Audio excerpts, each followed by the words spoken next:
I dobra večer, evo nas uživo. Božji blagoslov svima u ime Oca, Sina i Duha Svetoga. Evo ovdje je sa mnom gost Robert Spencer.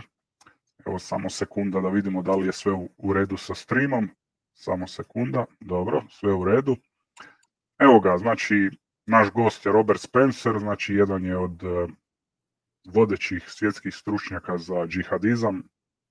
On je znači vlasnik sajta Jihad Watch na kojem prati dnevnu aktivnost džihada i znači prati islamofobiju, kršćanofobiju, bavi se problemom znači napada od strane muslimana u ime Allaha, znači prati to već dobar dio ovoga svog života i napisao je znači desetke tisuća članaka i puno knjiga, preko 20-ak knjiga i znači radio je znači za američku vladu, za tajne službe i tako dalje. Evo, sad ćemo se prebaciti na engleski pa će nam on reći nešto o sebi. Evo. Good evening, Robert.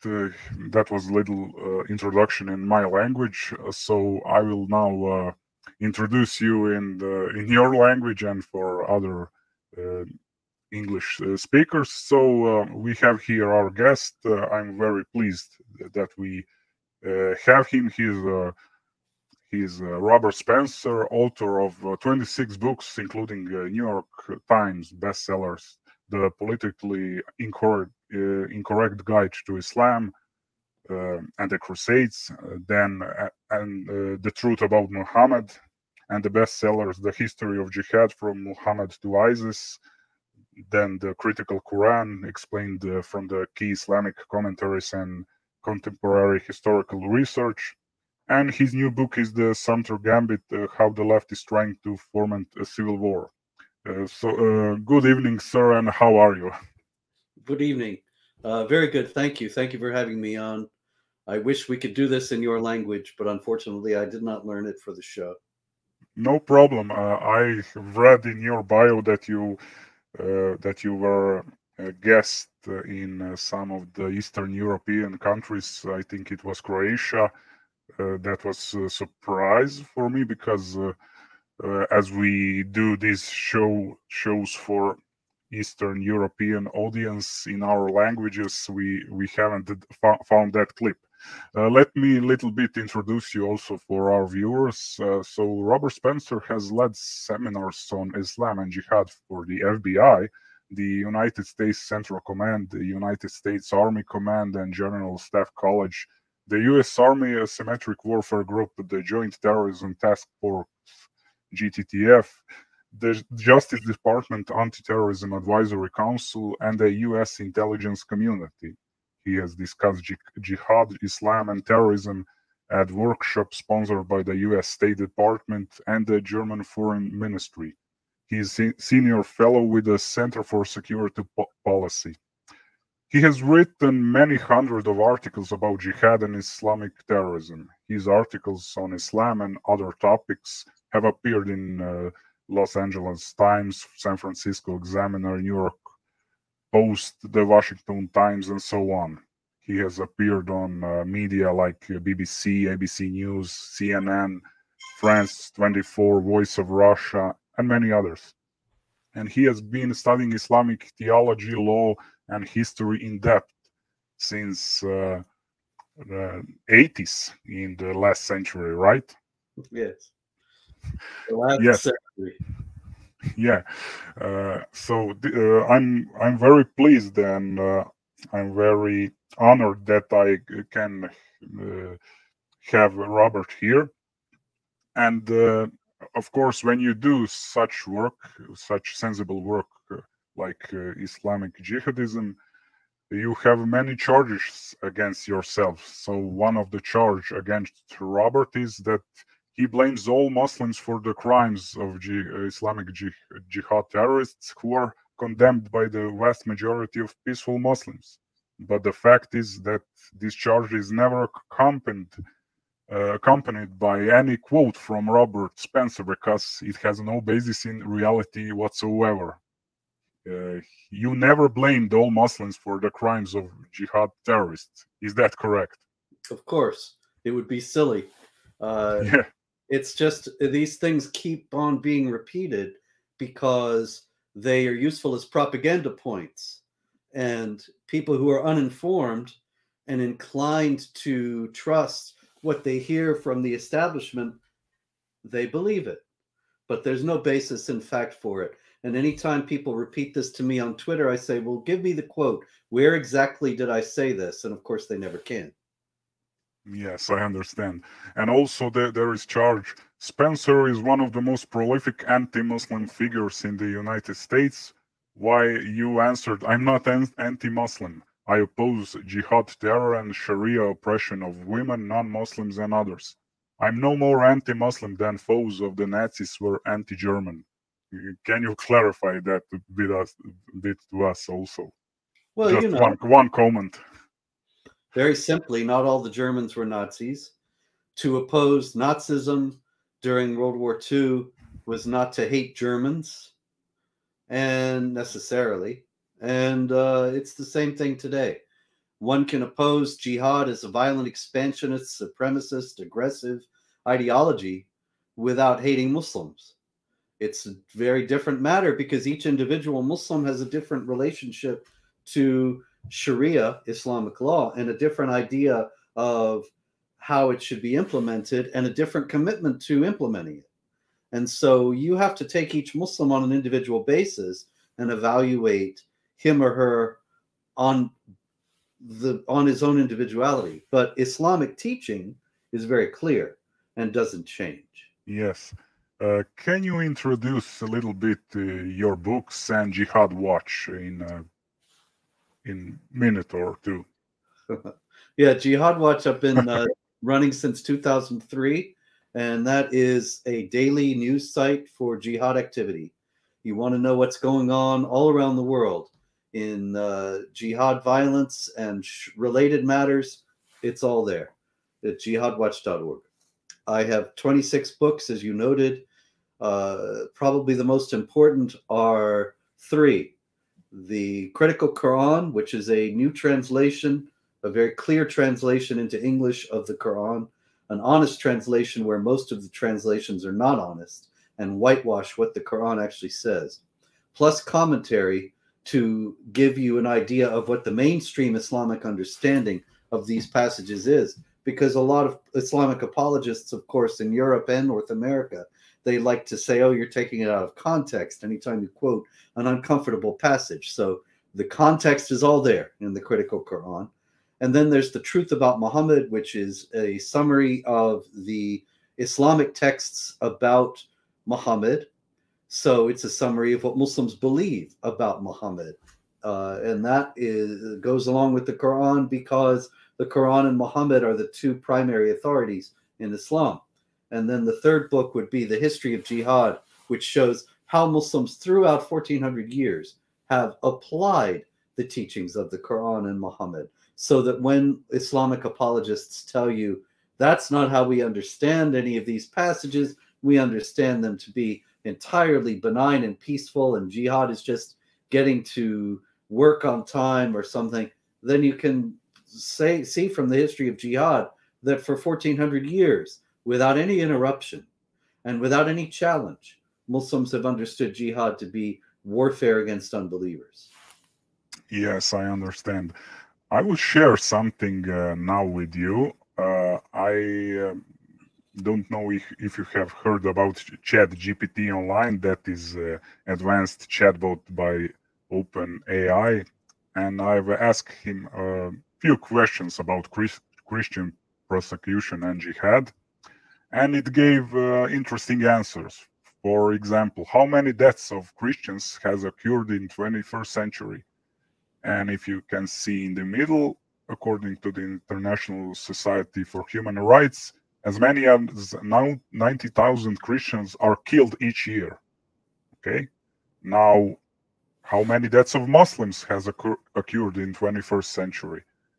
According to report to a report by the Center of the Study of Political Islam, an estimated 170 million Muslims have been killed by other Muslims in the 21st century. So we can notice here it is a big number, okay, but we can see they are killed mainly by other Muslims. And who are the most persecuted religious groups in the world? So this AI program says to us that according to the 2022 World Watch List, an estimated 260 million Christians faced high level of persecution globally in 2022. So they are listed first by this AI machine, if we can call it like that. So who is the most persecuted group in the world? Is it LGBT, Muslims? I wanted you to come to this show because you are often labeled Islamophobe, although that is not correct.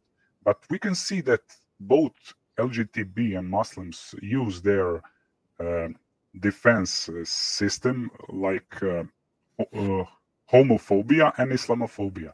But we can see Christians, they are the most persecuted ones, but they don't use these defensive tactics to call themselves to call somebody that is Christianophobe, because that is dishonest.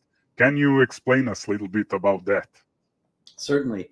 Well, actually, Islamophobia as a word, as a concept, was invented, patterned after homophobia, because the Muslim groups in the United States saw, and Europe saw, that homophobia had been very effective as a concept.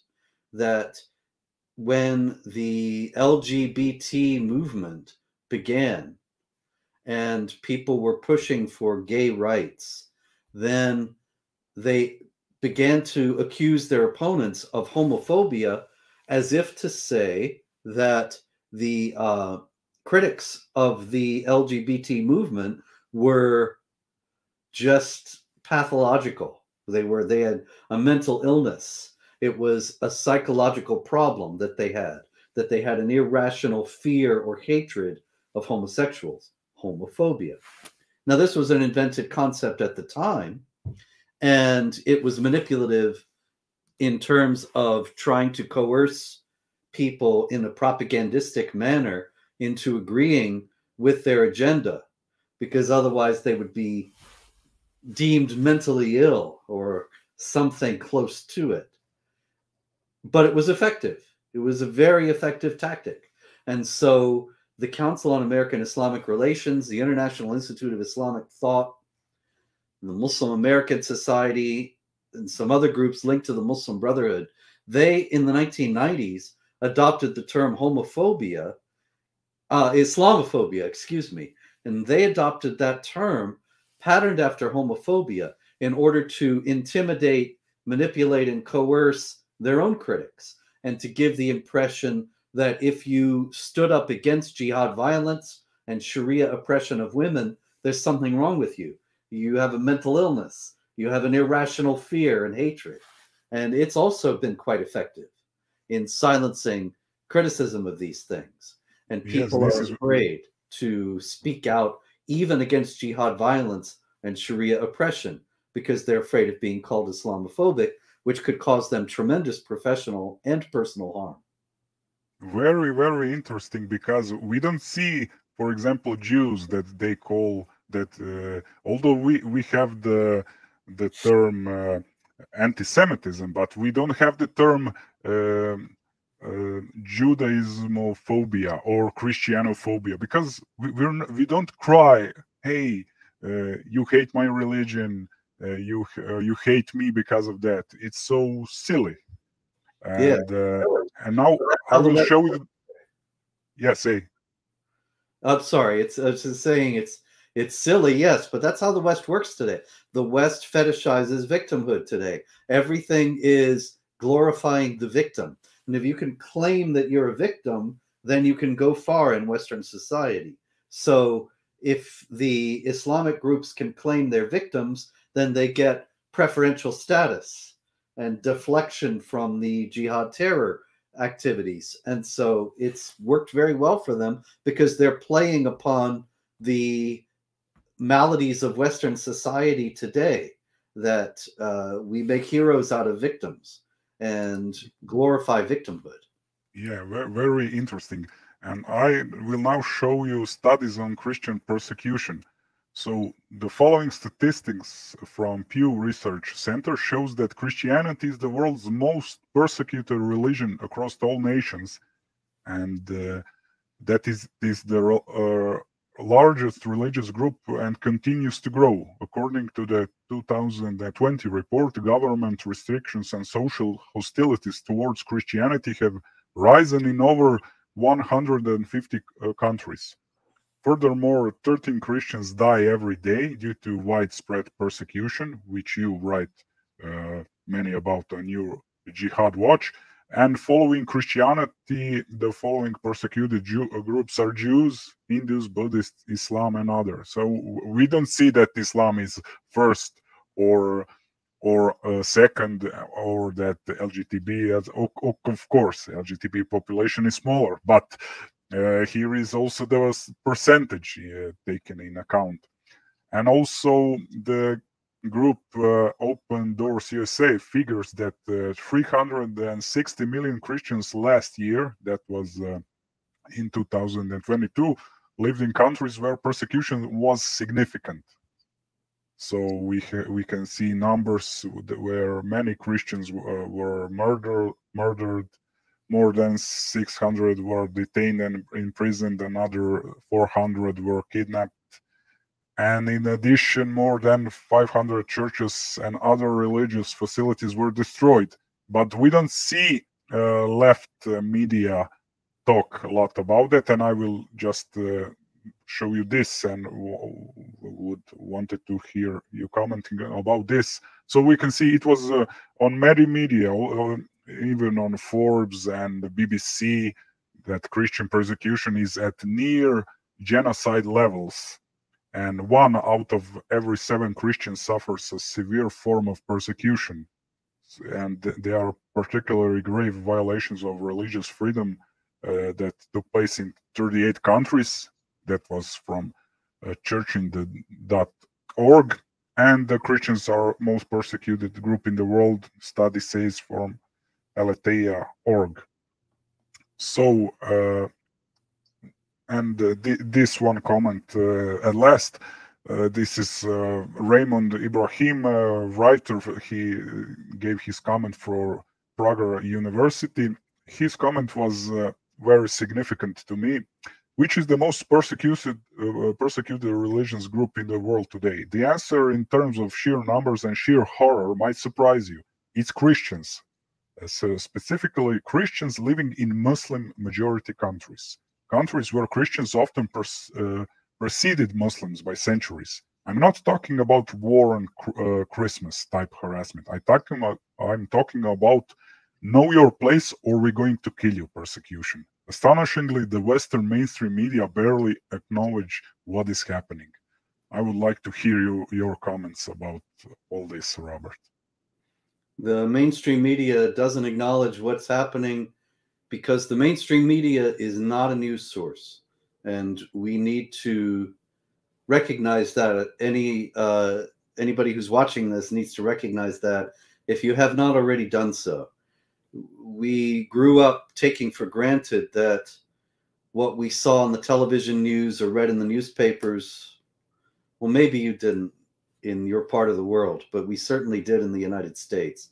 People, for the most part, believed and trusted these as news outlets, but they're not news outlets. The New York Times, CNN, the Washington Post, these are not news sources.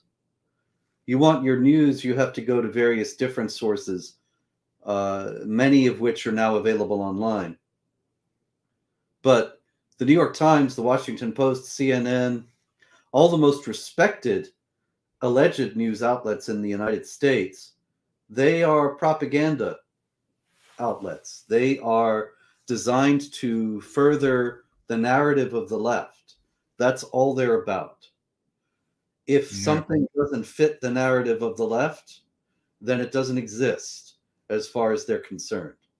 In the narrative of the left, Christians are always perpetrators. They are white oppressors from the United States or from UK or France or Germany. From West, yeah. From the West. Yes. If And you are yes, Muslim, Muslims are people of color who are not from the West, and they are always victims.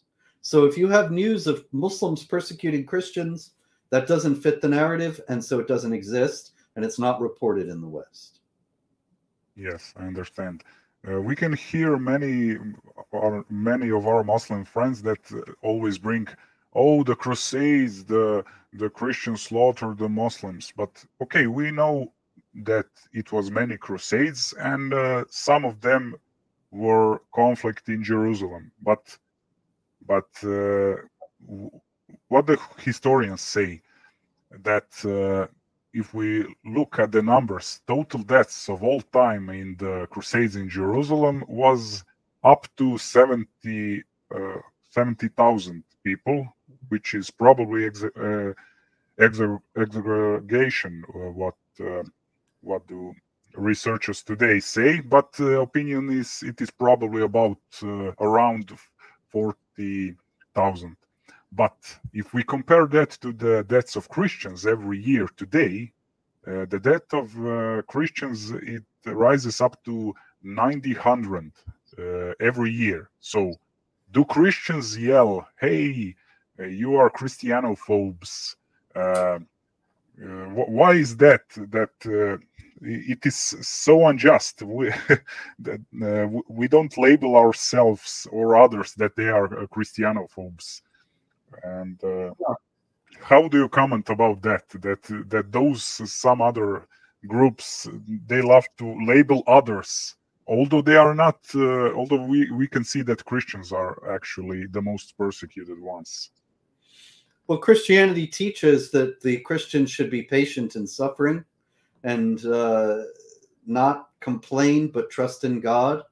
And so, consequently, they have been slower to try to exploit their suffering for political purposes, or to adopt a posture of victimhood that they could use for political advancement.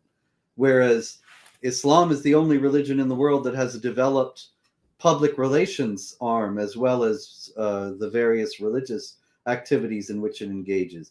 In other words, there are Muslims who consider it part of their religious duty to whitewash the image of Islam and to try to gain advantage in the political arena for Muslims and Islam, wherever possible, all over the West. Consequently, the idea of victimhood has been very valuable to them, as I explained before, whereas Christians wouldn't play that game because, in the first place, they understand that to carry the cross is part of being a Christian in the first place. And so they're not likely to adopt a posture that involves whining about it at all times. Yes, yeah, correct. Can you tell me, is the term Islamophobia justified because you or someone are an enthusiast in the study of Islam? Shouldn't you be called rather Islamo enthusiasts, to be fair from them? Well, certainly I'm not a Muslim, but yes, I've found the whole thing fascinating for decades, read the Quran many times, done my own edition of the Quran, the critical Quran, and I wouldn't have done all this. See, these things are caricatures, that I hate Islam and hate Muslims. I don't like jihad violence. I don't like oppression. I don't agree with Islam in every way, but if I didn't have a great regard for it, I wouldn't have studied it in all these years in such depth. I'm pretty certain that you haven't assaulted anybody, or you haven't poisoned anybody, just like they poisoned you in the Iceland 2017, right? And you received many death threats. So I don't see that you do that, although they call you that you hate someone. Well, it's just a tactic that if they can portray you as hating someone, then you have the European Union saying we have to stamp out Islamophobia and hatred, And so it becomes a matter of the state censorship and the idea that Muslims need to be protected from these people who supposedly hate them. Nobody else gets this protection from people who hate them. Critics of Christianity, that's no problem at all. That's a heroic stand. But when it comes to Islam, it's another thing. And yes, it's all just designed to shut down all criticism of Islam, any negative word about it whatsoever. And that's in service of applying Islamic law to the West, that we have to obey the Sharia blasphemy laws, which forbid any criticism of Allah or Muhammad or the Quran. Yeah, and you know what is funny there from that situation in Iceland, that Muslims always love to bring that in Bible it is written that if you take something poisonous, it will not harm you. So we can see in your case that fulfillment of that, you took the poison and God save you, and so when anybody can now say, "Hey, look, Robert, God protects him." So, Yeah. so that is an irony that they hate you, and but God protects you. Yeah, Thank God. yeah. Can you tell me, is Sharia compatible with Western society, and what it means if it would be implemented in the West? Sharia is Islamic law, is an all-encompassing law that covers every aspect of human life, including political life. And so Sharia already has laws for what the punishment should be for various behaviors, and these are all considered to be the law of Allah, the perfect, unchangeable law of the only God.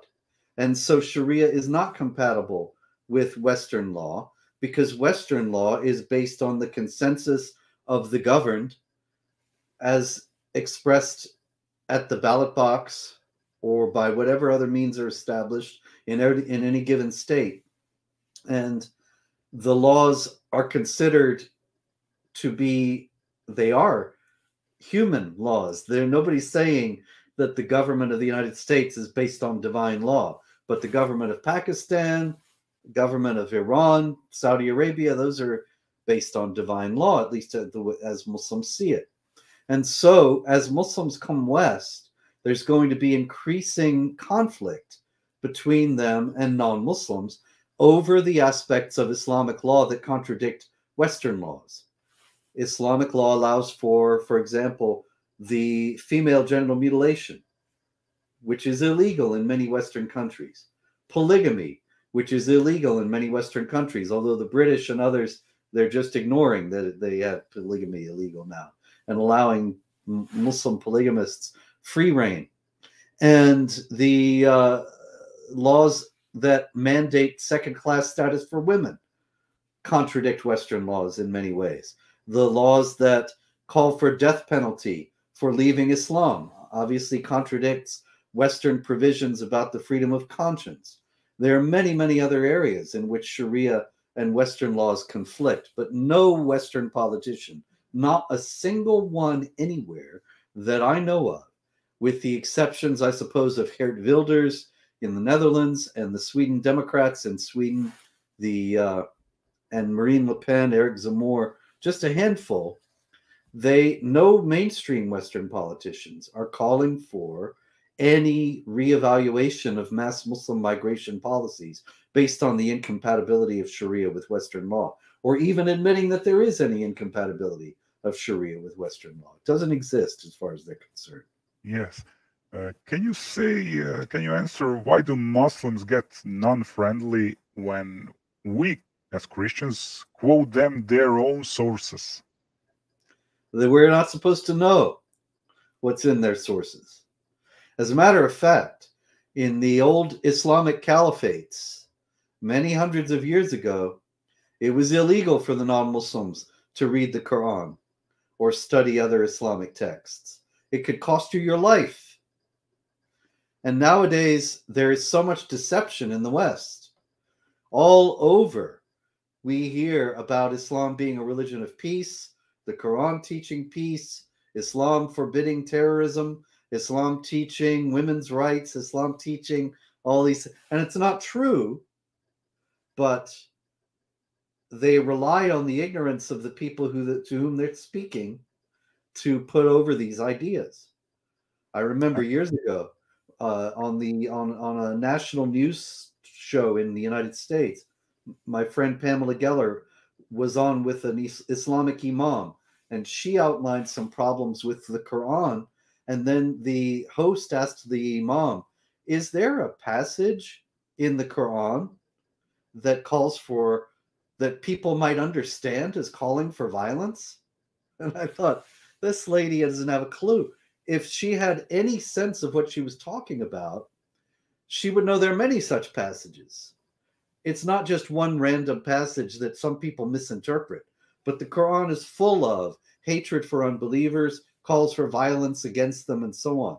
But people are not aware of these things in the West and pretend that they are not the case. And so they constantly ignore the incompatibility of Sharia with the Western laws. And eventually, it will not be able to be ignored, because there will be large numbers of Muslims calling for the implementation of Sharia provisions that the Western governments won't want to grant them, like outlawing alcohol or something of that kind.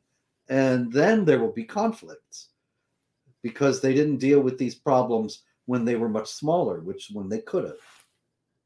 And seems that many Muslims, when people try to approach them, are having attitude Islam will dominate the world. I've heard that sentence so many times. It's so funny to me that you have to say something like that to me as a Christian.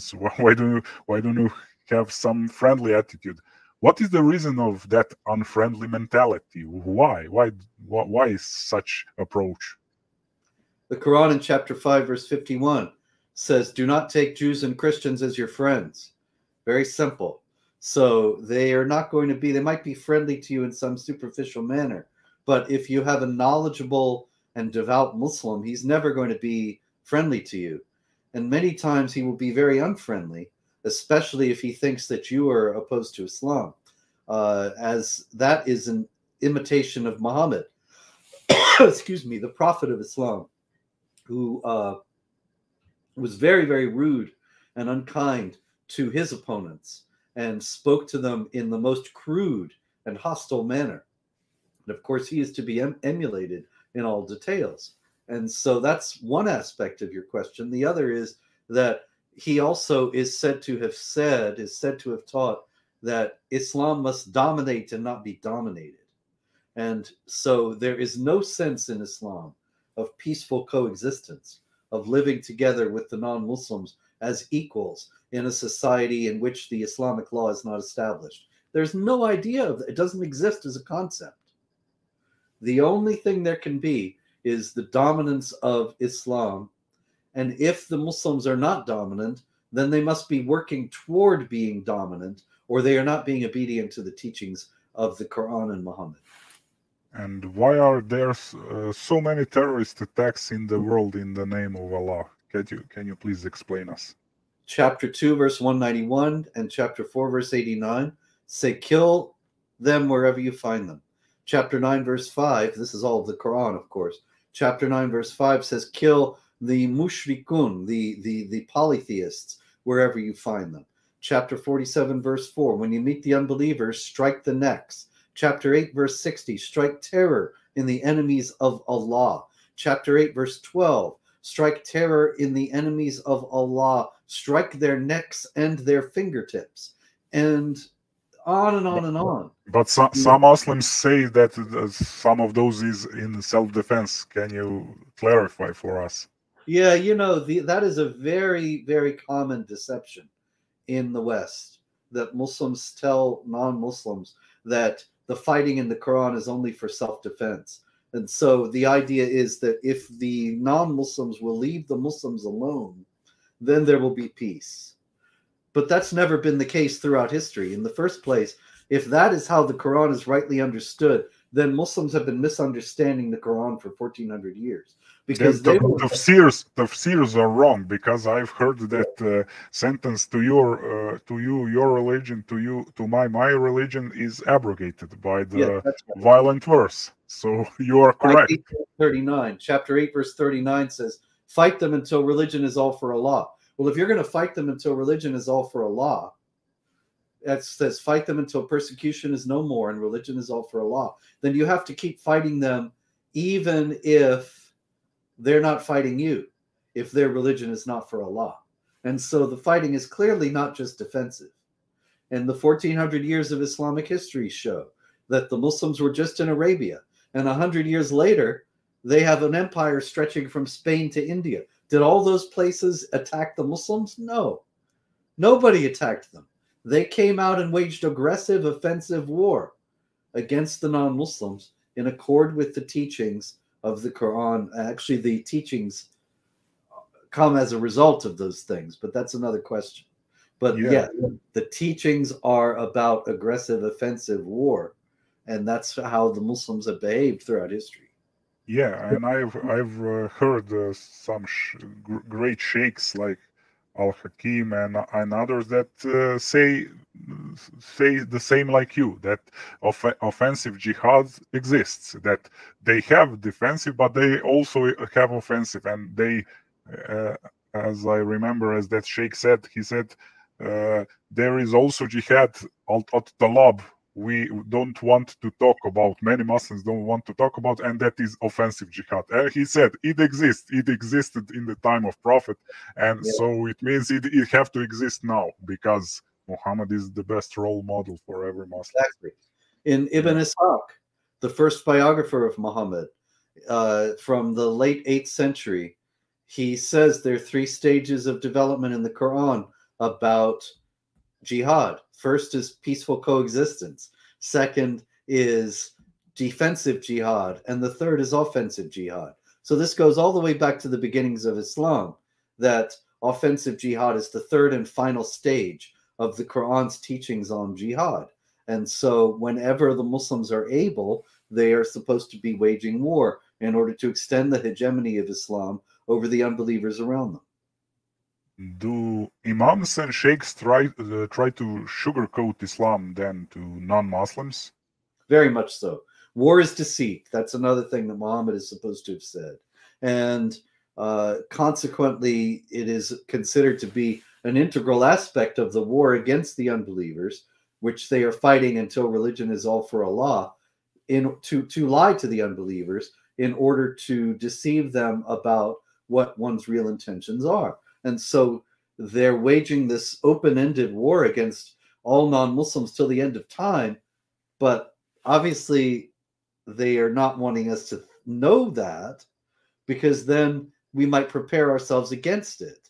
Whereas if we don't know that this is happening, then we will remain complacent and do nothing to prepare ourselves for what's coming. Muslims also many times tell us that Quran is a miracle, it is a fascinating book, but when you read it, you don't find such thing. Is Quran badly written book, or is it a masterpiece?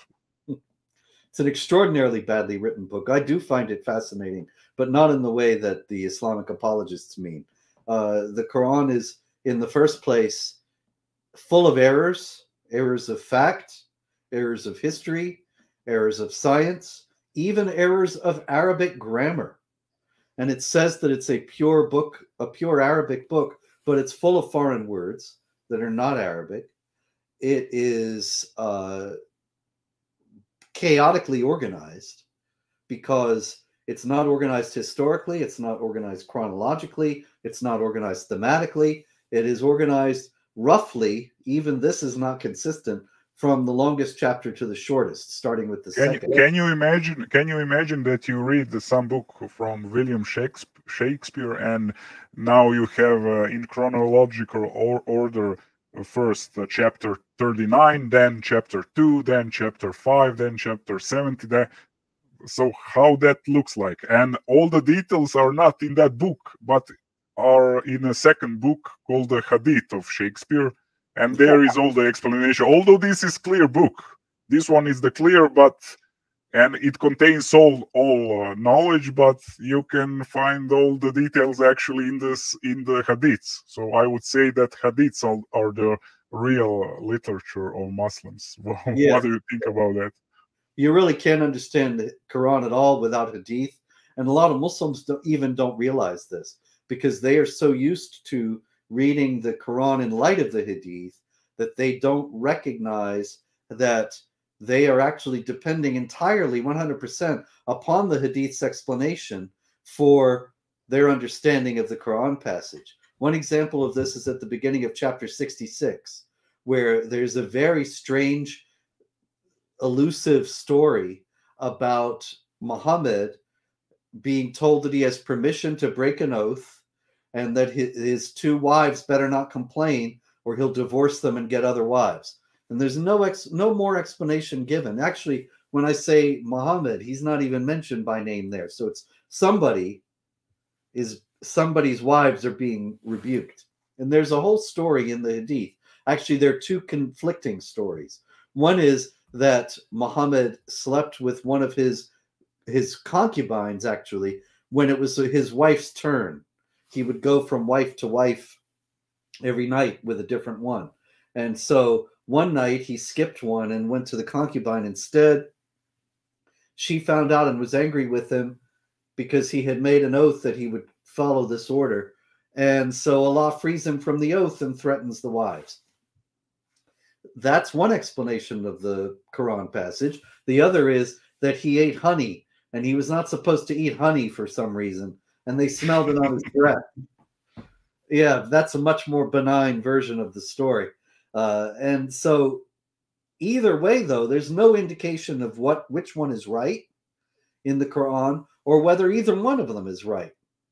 And it seems as if the entire Asbab an-Nuzul literature, the literature about what the Quran, what the circumstances of the revelation were for each Quran passage, that they were written in order to fill in the details of these very elliptical and unexplained allusions and half-told stories in the Quran, and that there's no actual necessary organic relation between the Quran and Hadith at all. Yeah, but why do many Muslims find it so hard to take criticism of Quran and Islam? Many of them come to be like hostile, aggressive. Okay, not all of them, but in the, I don't know, in the social networks, and so you can see very bad comments against non-Muslims when we criticize Quran. Why is that? It's 21st century. I can't understand that. Well, the Quran is it tells Muslims that Islam is perfect. That's in chapter 5, verse 3. And so if something's perfect, then you criticize it, you're in the wrong. It's not in the wrong ever. You're in the wrong if you criticize it. So that's one problem. But the hostility comes from the Quran's hostility toward unbelievers, which runs through every page. I used to speak all around the United States, and I carried a Quran with me at every talk. And sometimes if the audience was hostile and they were saying the Quran was wonderful, I would hold it out and say, anybody in the audience, take the book and open it anywhere. On any page, you will find a furious denunciation of unbelievers. There is not a single page on which you will not find that. The whole book is about how terrible the unbelievers are. And so an average Muslim who understands the Quran, which is not every Muslim since it's in Arabic and most Muslims are not Arabs, but if a Muslim studies the Quran enough to understand it and not just recite it, then he's going to be filled with an idea of how terrible the unbelievers are. That the unbelievers are perverse, they know the truth and they reject it, they're enemies of Allah who want to impede the will of Allah.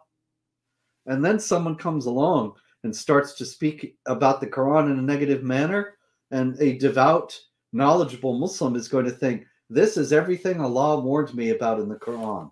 This is one of the unbelievers who is an enemy of Allah.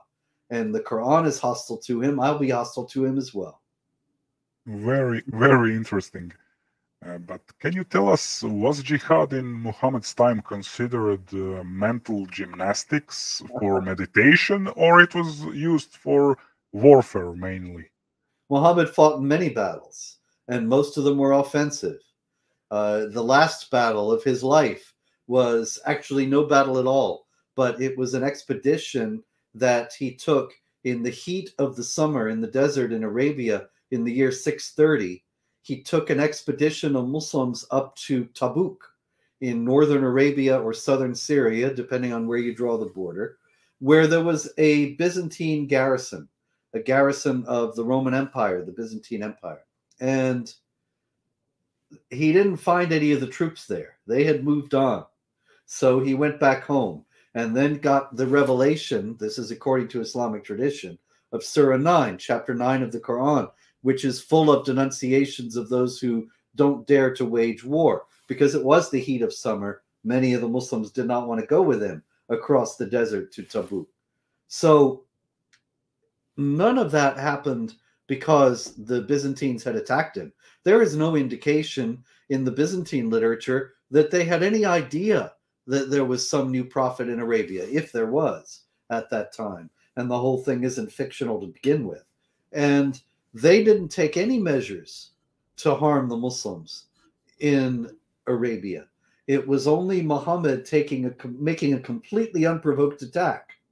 And this was not the first time that he had made an unprovoked attack against those who were not Muslims. And so this establishes the viability and permanent relevance of offensive warfare, because in Islam, in the understanding of the Quran, what comes later abrogates what comes earlier. So when Muhammad issued all those exhortations to jihad in chapter 9, those are all in the context of an offensive struggle against the garrison at Tabuk. And so that's what's valid for all time, is waging jihad unprovoked against non-Muslims who have no aggressive intentions against you whatsoever. Yeah, what struck me the most in the Quran was that it even says that hypocrites will go to Jahannam, to hell, Islamic hell, if they back down. So that is so interesting to me, because it's really correct what you're saying. And how do you explain the big time gap between writing of the Quran and writing of the first biographies of Muhammad in Sirah and Hadith literature? Well, I wrote a book about this, Did Muhammad Exist?, that you might find interesting. I don't think that the big gap can be explained by anything other than the fact that the Quran was originally not the holy book of Islam, but was various Christian texts, as well as some Jewish and Zoroastrian texts that were taken and repointed. You know, the vowels in the Arabic language, you don't write the vowels as letters. They're just points, dots above and below, or above and or below the various characters. And some of the characters can't be distinguished from one another without the dots. But the early Quran manuscripts have no dots, no diacritical marks. So they actually could mean something quite different originally from what the Quran says. And that has been the object of study by a scholar, Christoph Luxemburg, and others who have put the Quranic text back into Aramaic and found suddenly that very cryptic and hard to understand passages suddenly became quite clear and straightforward. So that's the first thing, that the Quran originally was texts of other religions. Then you have the figure of Muhammad bursting on the scene with a voluminous amount of literature in the 9th century, but not before that, 200 years after he's supposed to have lived.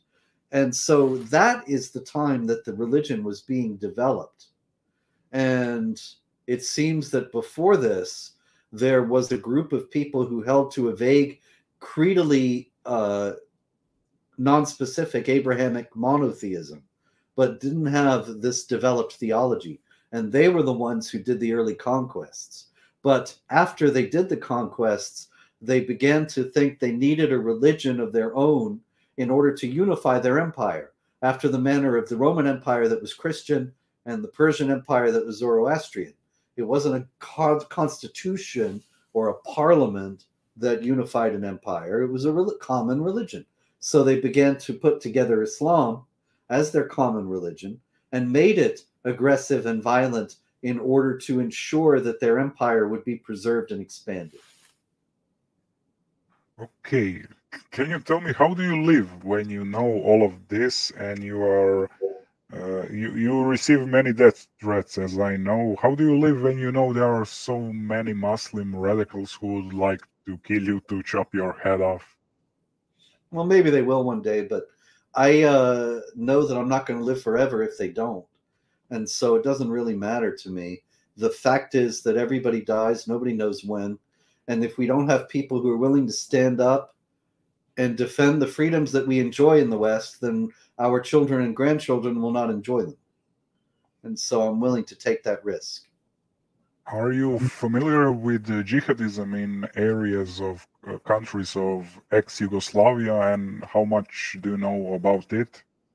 Well, to some degree. I admittedly, unfortunately, I don't get a whole lot of news out of that area of the world. I don't speak any of those languages, and so I have to rely on what makes it into the English language press, which is very little. Yeah, okay, yeah, because in this time there is so much activity. Maybe you can see, I don't know, some article about some person arrested, but that was after Islamic State, and there were a couple of hundred people which went to, I think, from Bosnia and Herzegovina, which went to ISIS. Yes. But yeah, and I think the person from that area was involved in 9/11 attack. Yeah, okay. I just wanted to if how you're informed about this. Okay. Well, there was a lot of jihad activity, of course, that we heard about in this part of the world from Bosnia and Herzegovina and Kosovo in the 90s. Yes. But after 9/11 and it all died down, the attention shifted to Afghanistan and Iraq, of course. And nowadays, it seems as if there's much more in Africa than anywhere else. Yeah, Boko Haram, I think they killed more people than ISIS in Syria. That's and the West is quiet about it.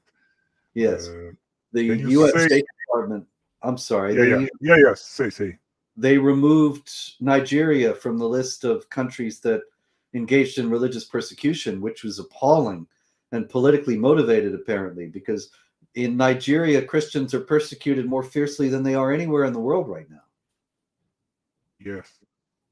Can you answer us? Is slavery part of Sharia? Could you explain us? Yes, slavery is certainly part of Sharia. Muhammad owned slaves. The Quran takes slavery for granted.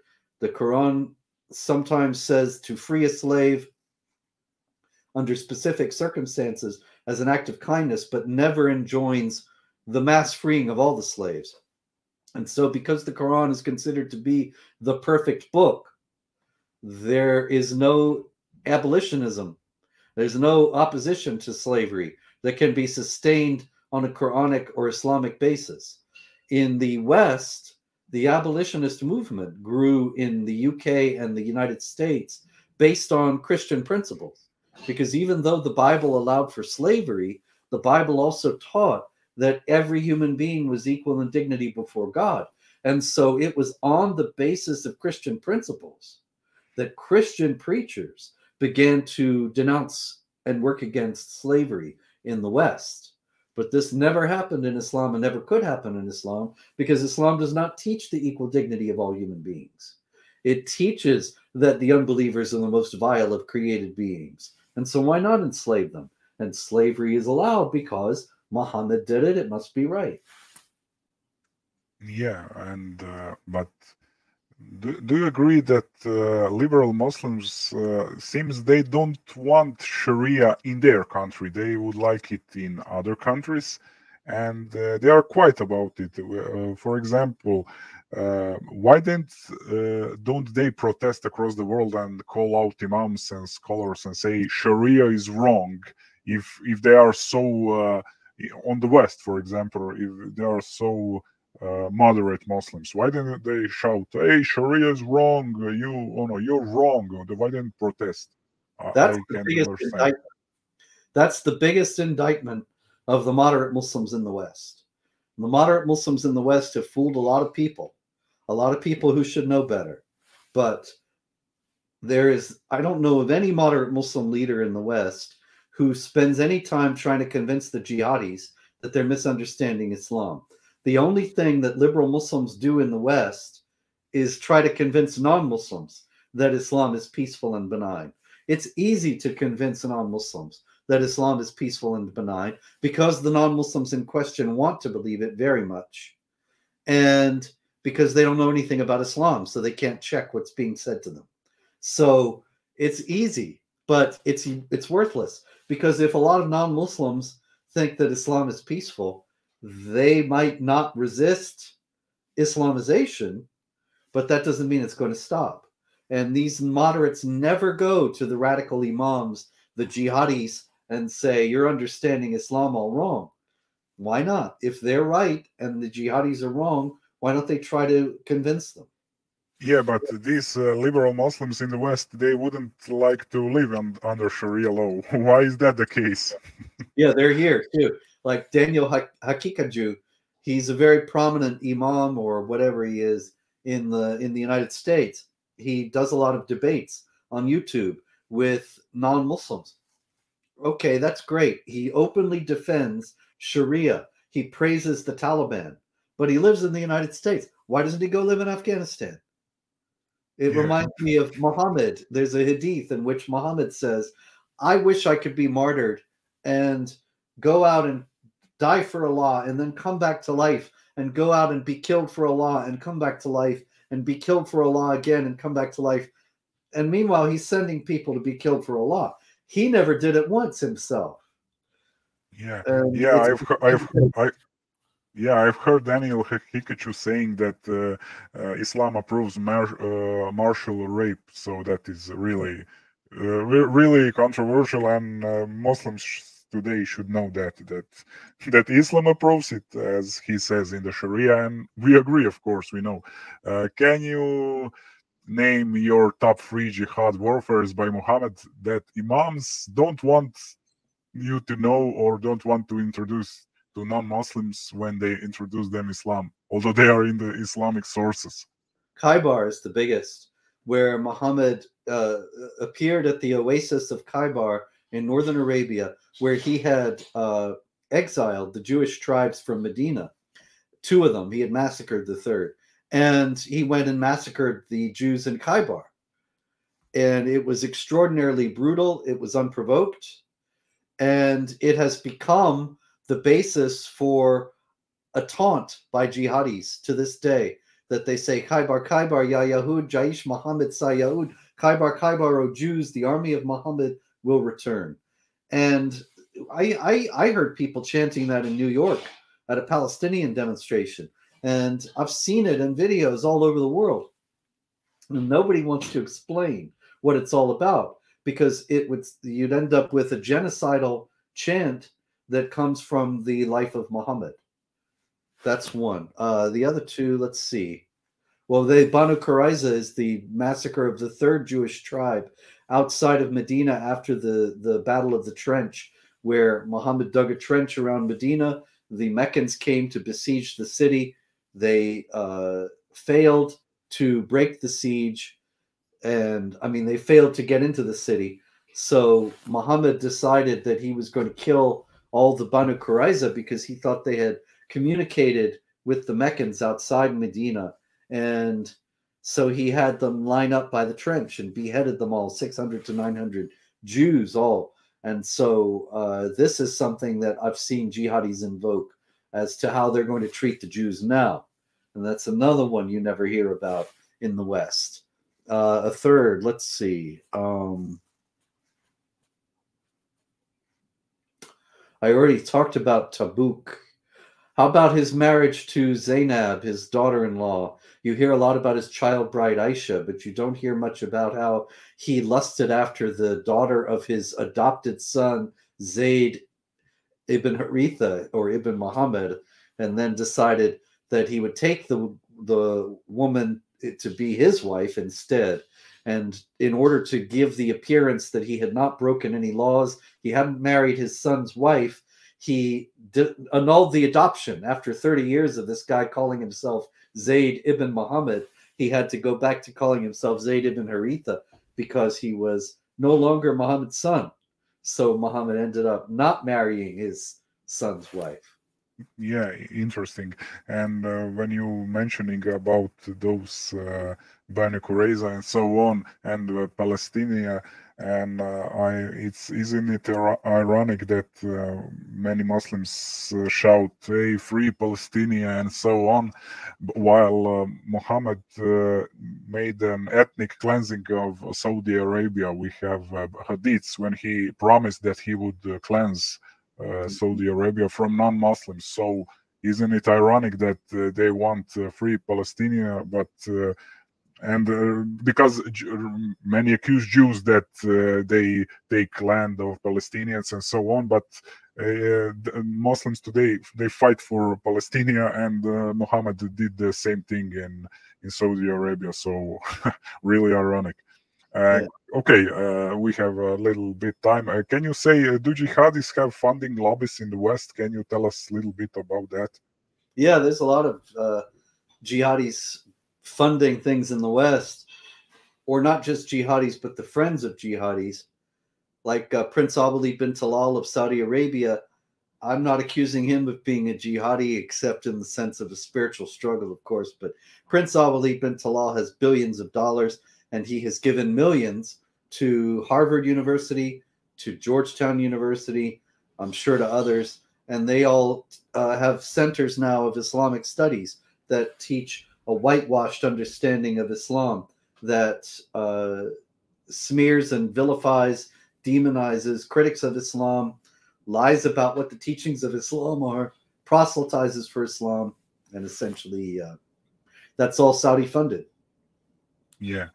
Two more questions and we are over. Okay, what drives you to do this and inform us about jihad all these years, Robert?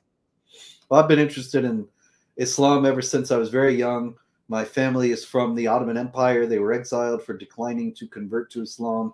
That led me to be interested in what had happened, to start to study it, and that became a lifelong fascination. And final question, should Christian theologians, bishops, pastors, priests stand up and inform people and Christians more about teaching of Islam? Seems that Christians also do not know Islam and what it teaches. That's right. They should, if they were worth their salt and knew anything about Islam, but they don't. And you have Pope Francis lying and saying that authentic Islam and the proper reading of the Quran reject every form of violence. You have other Christian leaders, including Pope Francis, also engaging in this dialogue with Muslim leaders, which only makes them not speak out about Christian persecution and whitewash the aspects of Islam that lead to violence. And so they have to stop all that and become realistic, but that's not on the horizon. Yeah. I've heard that you had comments that about the Pope's sentences that Islam is peaceful. That you said that it's a statement about the teaching on a different religion altogether. That is it the content of Buddhists and Hindu faith also matter of Catholic morals? Yeah, I could agree that Pope knows everything about Christianity, but it may not be informed best about Islam. Yeah. Yes, Yeah. and he shouldn't really be pronouncing on it at all, but he doesn't call me. I don't know. Yeah, but is it? I ask also one theologian about when Christians were first Christians when they were having debates with Arians. Did they held round tables and say, "Hey, let's spend time together"? and we will clap our hands, or we will say, hey, this is heresy, we don't approve your theology. So it is a little bit funny. And yeah, I know that you don't like so much Pope Francis statements. Okay, our channel is Catholic, but yeah, we know your statement, and thank you for that. Okay, so this was our interview, and I would just read one sentence about you, which is, I found it really great about you, and many of course Catholic sites gave so wonderful sentences about your work. And Scott Hahn had also interviews with you, and I saw you at a lot of universities and so. And it was the best comment about you from Jeffrey Rubin from Crisis Magazine, and it says, Robert Spencer is by far the bravest man I've ever known, and that is the sense. And that, in the sense, Saint Thomas Aquinas defined the cardinal virtue of fortitude, the willingness to die in combat, because every time he ventures out into public to tell the truth about Islam, and as he continues to do often, he risks being punched, stabbed, poisoned, or simply shot point blank in the head. So that is brutal truth about you, and I invite all Christians that see and hear what Robert says, examine what he says, buy his books, and they will find that he quotes truthfully and honestly. Robert, it was an honor having you here, and may God bless you. And your final word, if you want. Thank you very much. I appreciate you having me on. I hope that you will all continue in your work, stand firm, never give up, never be intimidated. Jihadis love to traffic in intimidation. Don't fall for it. Yes. Okay, thank you. And God bless you, everybody. And Božji blagoslov svima u ime Oca, Sina i Duha Svetoga. Amen. Laku noć.